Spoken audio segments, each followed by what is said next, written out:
Hello. My name is Jeremy Houck, and I'd like to thank you for making the choice to join us here at the Greenbrier Church Online. So we begin today, I want to just pause for a second and acknowledge how big a moment this is for so many of our families right now. We're in the middle of graduation season, and I want to let our graduates know how proud I am of what this means. They've pushed through 4 years of classes, drama, sports, tests, and they're finally trying to figure out who they are. But I also know the season comes with a whirlwind of emotions. There's pure excitement about freedom combined with that knot in your stomach because you're uncertain about what happens next. College or trade school, staying home or moving out. There's going to be new friends, new responsibilities, new temptations. And for the first time, a lot of the decisions are going to be yours alone. Your parents aren't going to be there to check your curfew or your browser history. So right in the middle of all of this transition, I want us to take a moment to look at another story that Jesus told. We find it in Matthew chapter 5, near the beginning of the Sermon on the Mount. Jesus wants to talk about our influence, our responsibility, and how you can impact your little section of the world. But let me be honest with you right out of the gate, because I think that's the only way to do this. When I first sat down to study this passage, it's one of the most famous things Jesus ever said. And my first thought was, I've heard so many sermons on salt and light, I could probably just preach this in my sleep.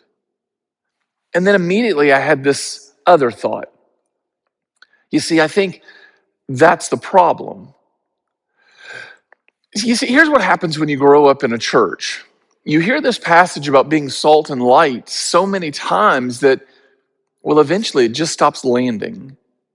It becomes like the wallpaper. You walk past it every day, you see it, but you don't actually see it anymore. Salt and light, yeah, I got that. Let's just move on. But I don't think Jesus told this parable to give us a sermon illustration that we could tune out. He says it to real, ordinary people sitting on the hillside in the dirt, fishermen, tax collectors, people with messy histories and uncertain futures, people that aren't that different from you and me. He looks at them and he says, you are the salt of the earth. Not you could be the salt of the earth, not that you should be the salt of the earth, not someday when you get your act together, maybe you'll become. He said, you are. Right now, present tense, you are. And that's either the most encouraging thing that you're going to hear all week or the most terrifying thing. And honestly, it might be a little bit of both. I want to make sure that we don't blow past that because it's really important. Jesus doesn't say one day when you're older and wiser and you have your life all together, then you will mature to the place where you become salt and light. He says you already are.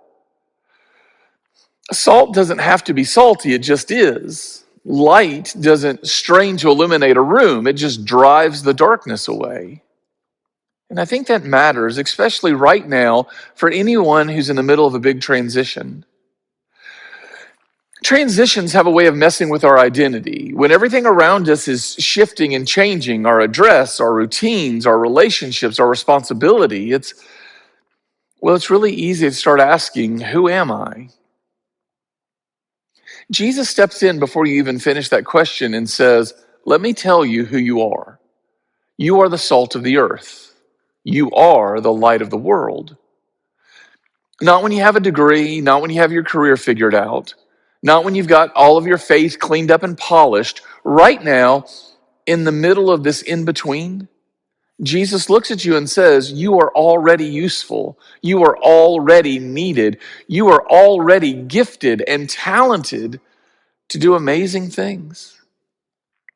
Okay, so let's look at both of these illustrations. We'll start with salt, because I think we've domesticated this metaphor.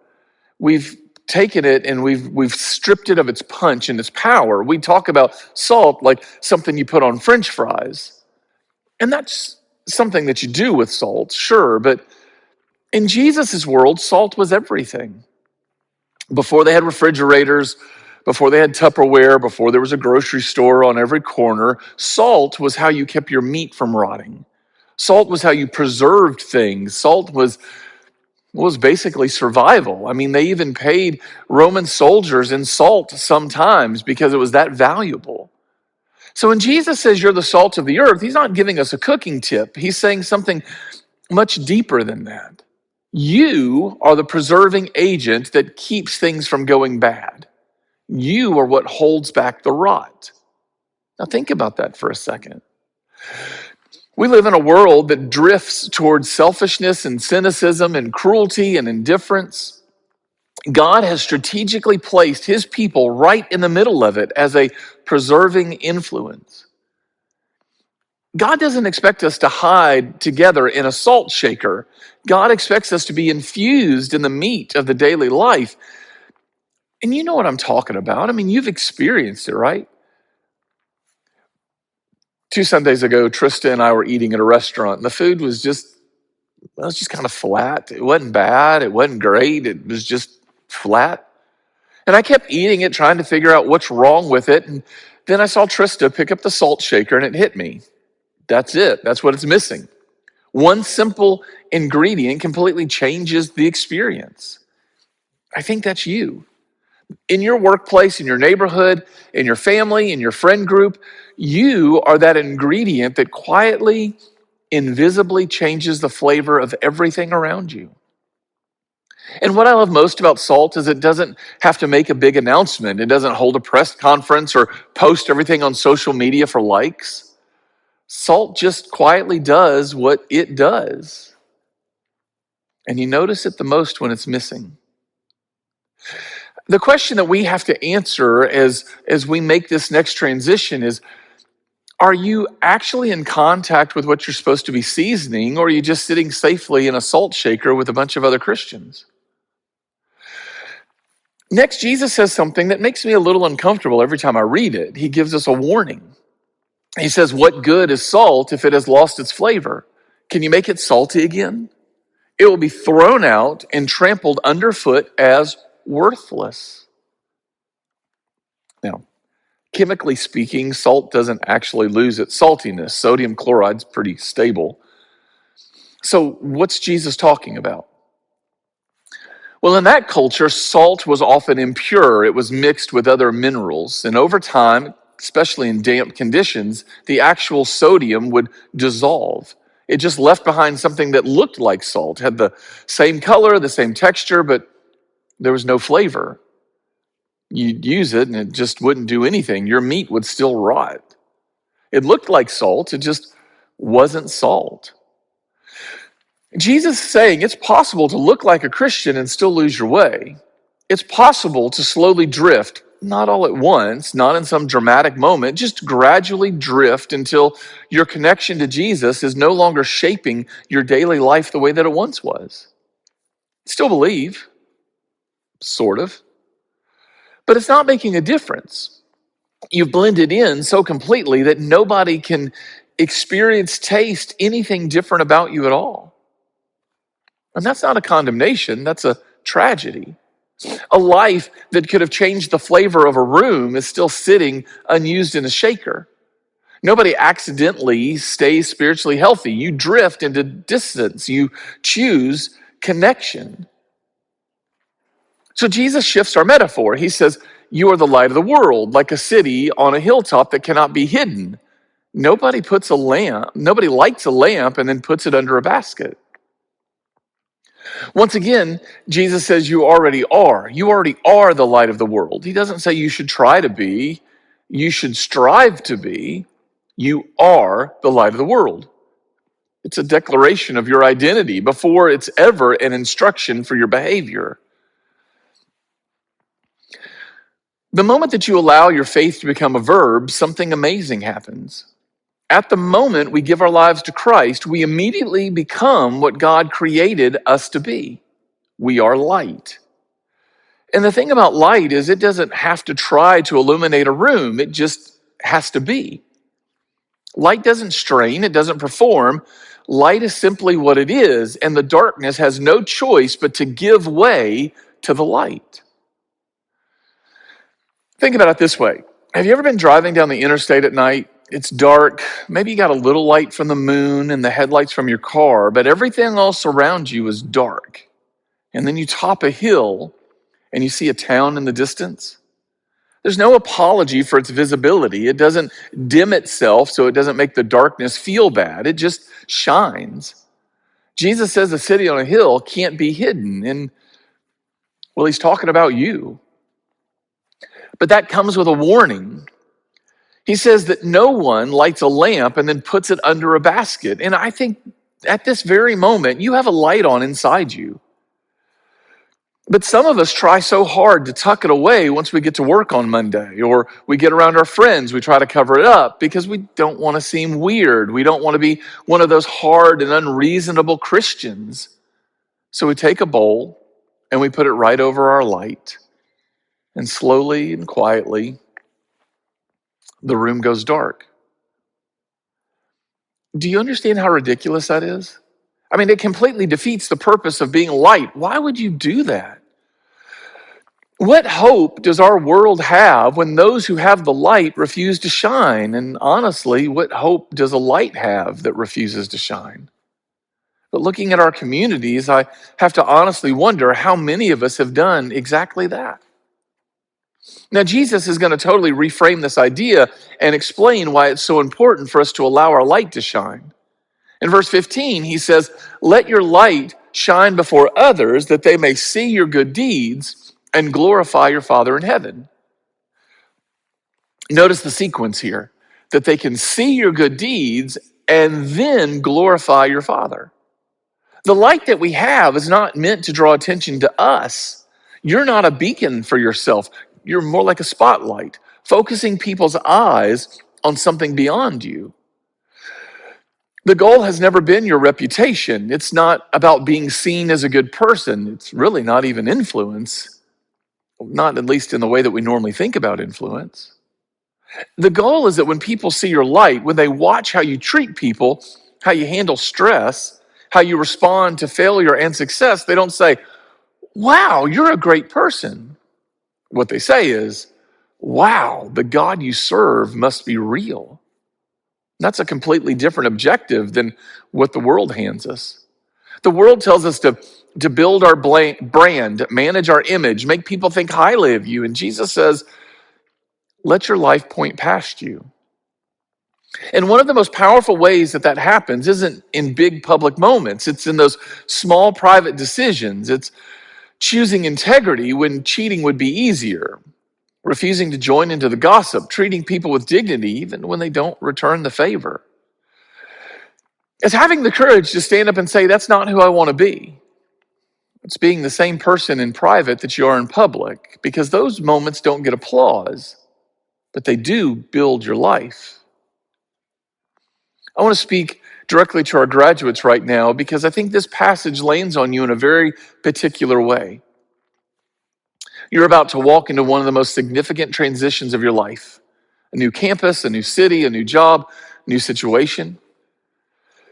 For a brief window of time, maybe the first few weeks, maybe the first semester, you're going to get to decide who you are in that new place. Nobody there has a preconceived idea about you yet, so you get a fresh start. And that's an enormous opportunity and an enormous temptation.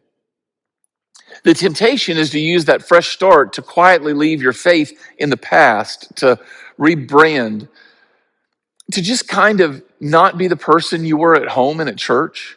I mean, nobody's watching, nobody's making you. You can just basically hit reset if you want. I've seen it happen. Good, genuine, faith-filled students walk onto a college campus, and within 6 months, they've drifted so far they don't even recognize themselves. Not because something catastrophic happened, but because they just covered their lamp slowly and quietly until the room went dark. But there is another side to that coin as well. That fresh start also means something else. It means that you get to be salt in a room that's never tasted salt. You get to be light in places that desperately need it. The person that God is going to put in your path needs you, not a preachy, Bible-thumping version of you, not a perfect, I got it all together version of you, just The real you. The you that cares about people. The you who has integrity when it would be easier to cheat. The you that doesn't laugh at the joke that crosses the line. The you that shows up when somebody's hurting. That's the person. That's the salt. That's the light. I still remember back when I was a senior in high school, there was this guy in our graduating class. He wasn't the valedictorian, he wasn't the star athlete, he wasn't the class president. Actually, there's nothing about him that would have led me to remember him 35 years after I graduated, except for one thing. During our senior year, he started carrying a little notebook with him everywhere he went. And during lunch breaks, during class breaks, when everybody's complaining about the teachers or cracking jokes or making their plans for the weekend, he'd just pull out his little notebook and he'd start writing down names and things that he heard. One day, a friend of mine asked him what he was doing. Why does he have that little notebook? Is he planning on writing an article for the school paper and ratting us all out? And the guy with the notebook said, no, I'm just writing down names and events that are happening so I can remember them when I go home and pray at night. This guy made a decision that his senior year, he was going to pray for everyone and everything. And honestly, there were some folks that laughed at him. There were some folks that made fun of him, some folks who would ask him to pray for some of the most bizarre things in the world. But we had a girl in our class, and she was extremely popular. And over Christmas break, her mom got really sick. And so when we got back to school, she went to this guy and told him about her mom, and he promised that he would pray for her. And he checked in with her every week to see if anything had changed, if there was anything specific that he could pray for about this girl and her mom and her family. And by the time graduation came around, several people had asked him about Jesus. 14 people had given their lives to Christ because of him, not because he preached at them, not because he was the loudest person in the room, just because he was salty enough to care and bright enough to be seen. That's it. That's the whole thing. So as we get ready to land this plane, I want to give you a few concrete things to hold on to, not just ideas, but decisions that you can make starting today that will allow you to be what you were called to be. First, settle whose approval matters most.